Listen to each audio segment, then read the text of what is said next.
今天主要讲一讲这个用笔的连续性，因为这个中国画讲究六法的时候，那个气韵是头一个，气韵生动，气韵呢包括很多，包括就是用笔的连续性啊。比如说画一个石头，画石头的话，你看连续性当中呢是以这个基点呈现，那就是实际上你在就好像在你画这个的时候呢，慢一点儿。这好像是很多点积成的线啊，包括顿挫呀，啊，在你画这个的时候呢，有时候得一组一组的线来画。比如说这线，咱们在皴的时候，一组一组的皴，就让它有连续性，不要画一笔等半天，然后再接下一笔，这样的话气就断了啊。所以说这个呢就有一定的连续性。不是说看一笔画一笔，而是看一组画一组。这个笔多一笔少一笔没关系，就怕什么呢？你画完这笔和下一笔接不上气儿了啊！这实际上就是这个画当中的这个气韵。那你看，我要是画，可以先慢一点想一想。那我跟这儿画一个小石头啊，小石头，那跟着用笔不可以不快，但是呢，就是这个气别断。你看我再画，不见得快，但是这个笔呢，连续性得有。连续性呢，你看你画完这一笔，再画这一笔，再画这一笔，它之间就有连续的这种意思。你看连续的意思。那你皴完了以后呢？包括你这笔干了以后，你再回过头来再皴，实际上这都有它之间的相互的联系和它的连续性。你看，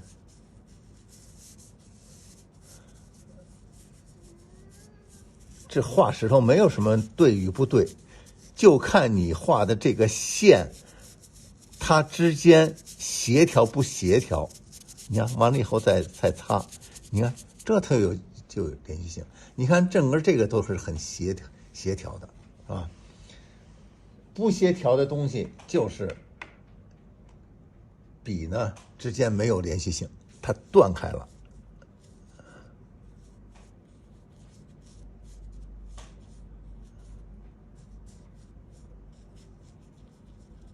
就笔断开了。包括画完这以后，你说是下一步该干什么？我告诉你，你这个笔湿的时候，水多的时候，你可以点点儿，把这些个这个水分多的东西啊留在这个点儿上。等干了以后呢，你再去皴去擦，你看很自由的，很随意的，实际上这个就是气韵啊。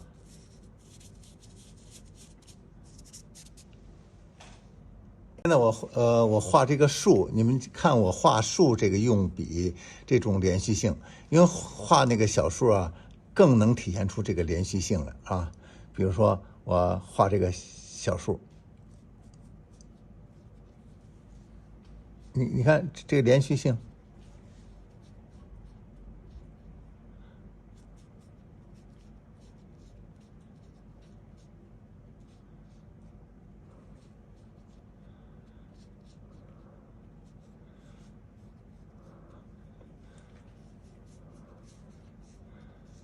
笔和笔之间走慢点也没关系，是吧？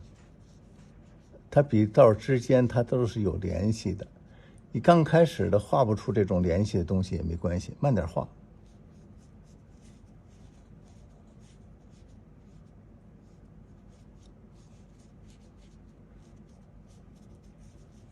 葱树，你要笔干了以后呢，在这个树后边画。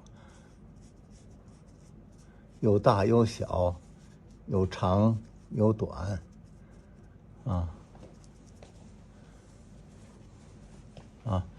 你看，这个树之间的这种气韵呢，就通过你的笔相连，最后出来了。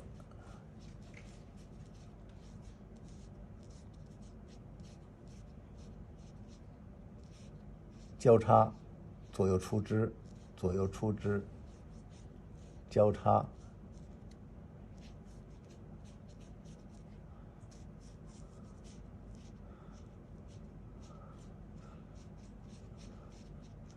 跟这里头啊形成密集的东西啊。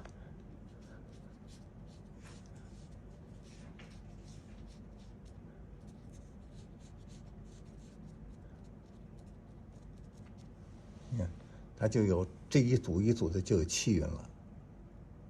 你要画这个山的时候，你看它跟这个山呢，要有一定的距离，这就先不画。画这个地方，这地方呢留着最后墨浅的时候画。画这个时候呢也是，这个你看这边陡，这边缓，实际上这个形呢它就有变化了。像这些个呢，画的时候呢，让它基点呈现，有疏有密，啊，有大有小。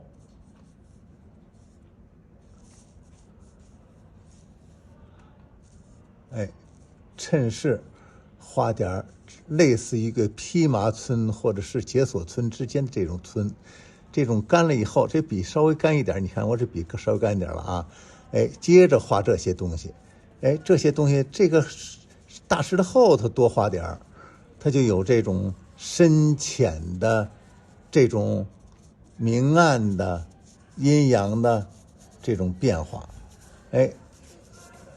笔干了。再画这些东西，你看这个笔断断续续，断断续续。刚才都是整的那种形，现在就是碎的那种形。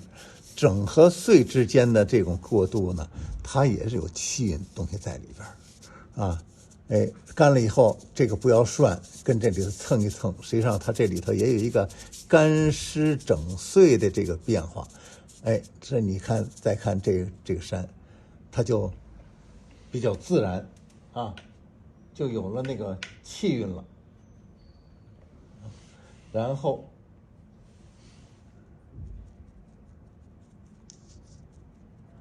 这个点儿呢，跟这里边也产生着一些个苍茫的这种效果，就是别点均匀了啊，往往这个石头缝儿的地方多，石头上面这小数蒿子就比较多，这地方呢加上几点和它呼应着，呼应本身它就有一种气韵在里边啊。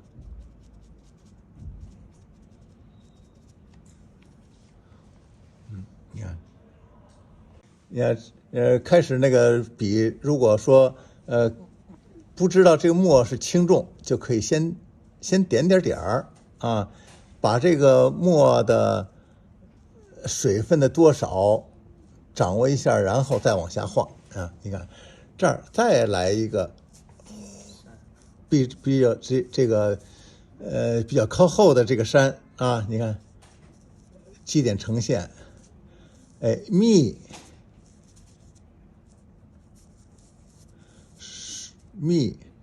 这是疏，但是这个疏呢，又不是说，疏的特别离谱，跟这个也呼应着点啊。他们之间要有点空间啊，要有点空间。我想，等到最后这个墨干了或者是淡了，再跟这个地儿再接着画。你看他们就有距离感了啊！这前这个后，这实这个虚，你看这就是虚，这就是虚。咱可以再蘸一点墨。这俩山头呢，别让它一样，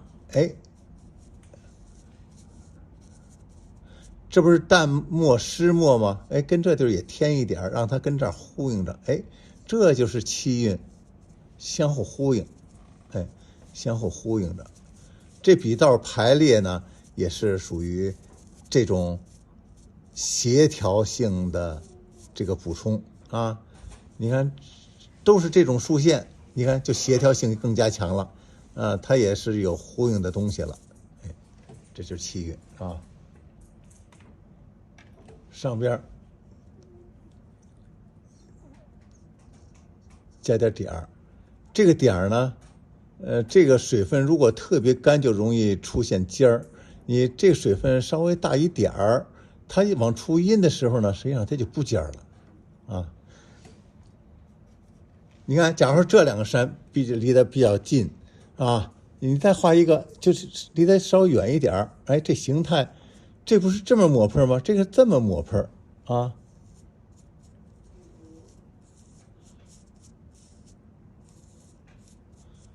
画的时候呢，也是一笔一笔的给它有连续性，有疏密缓急的这么一种过渡。哎，既不连，又有点连的意思。这俩近，这个离这俩远，它整个这个构图呢，跟这又翻上去了，啊。稍微加一点儿淡一点的点儿，这不能太重了，这个点儿太重了以后就远不过去了，啊。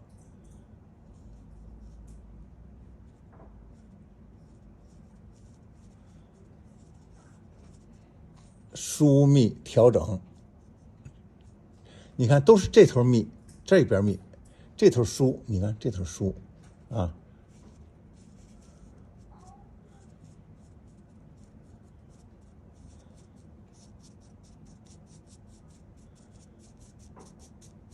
哎，就这样。这回用水分比较多的淡一点的墨去染，染的时候呢，注意上边是要给它长短错落，不要特别齐，这地方。下边呢，在沟里头要多染，这是低洼地方，要多染。蘸墨的时候呢，这个水分比较多，用笔尖蘸墨，在盘里边稍微摁一摁，啊，画下来。哎，先把这个沟的地方、低洼的地方要给它先染上，然后再染上边，因为染着染着墨色淡了，上边就有一个过渡，啊，它的立体感呢就会增强。摁一摁，呀，包括这些地方，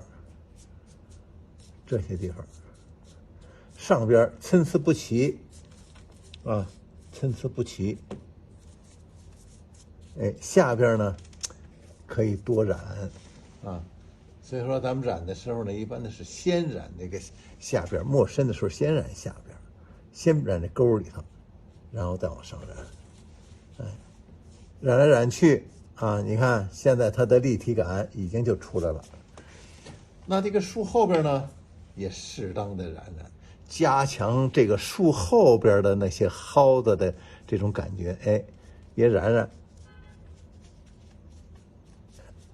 你看现在这个笔根上去了，淡了，这都染染。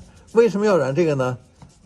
一个是树后边不是干干净净的透，不是那个一片空白，啊，后头也有小蒿子，也有小的云气。这样的话呢，哎，它就不是一种像木刻那样白是白黑是黑了，这里边就有一种往远处伸的感觉。另外呢，就是染完这以后啊，你看这个重墨跟这个之间有个过渡，它呢有一种浑然润泽那种感觉，整个这个画的效果，啊，它不是说突然就亮了，哎，而是呢跟后边加一加这种过渡的东西，啊，好，那上面这个山咱们也要染，也是先染这些个沟的地方，下边你看我这个笔。这地方都是参差不齐，高一点低一点，高一点低一点。哎，下边要多给它染，啊，哟，这个多了，呀，这地方，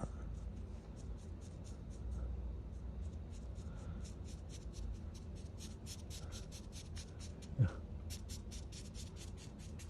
这地方呢云都是一层一层的，咱们画的时候呢，哎，给它就这样画出它的一层一层的这种一种感觉啊，要用这种干墨画出来，再用非常淡的湿墨汤一汤。你看这湿墨里头还有这个擦的这种痕迹，哎，你看这种痕迹就有了。你看，哎，这就是加点小的参差不齐的这些小的东西。这很浅，干了以后还会浅呢，但是甭管它多浅，这种透过去的这个山的感觉又有了，它透气啊，它透气。这就是再接着再染点过渡。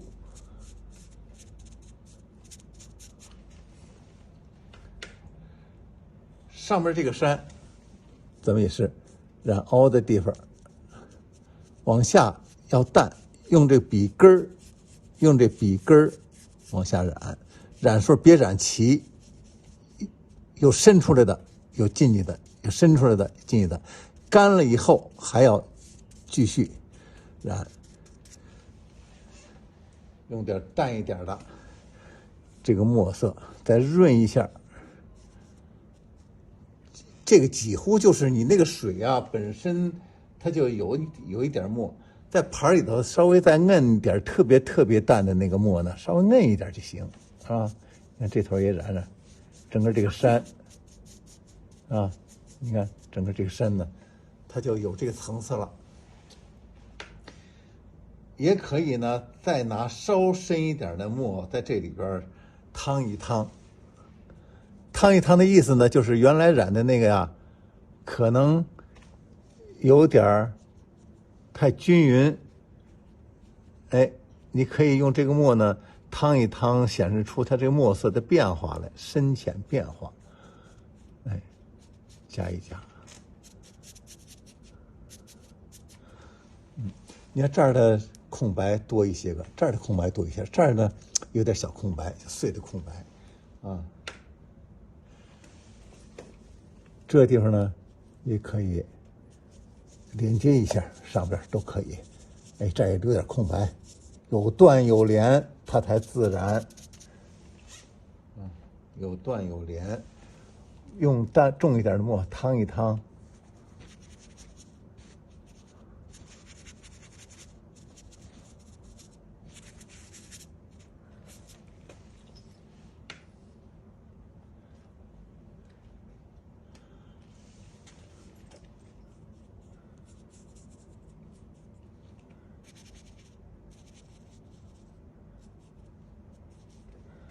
云雾山中啊，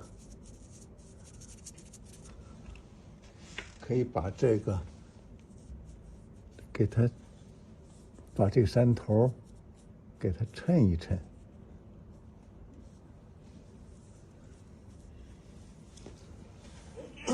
实际上，咱们染这个是对这个构图凌乱当中的一个整理，让它更加连接，他们之间互相的，他衬他，他衬他，之间这构图就出来了，啊。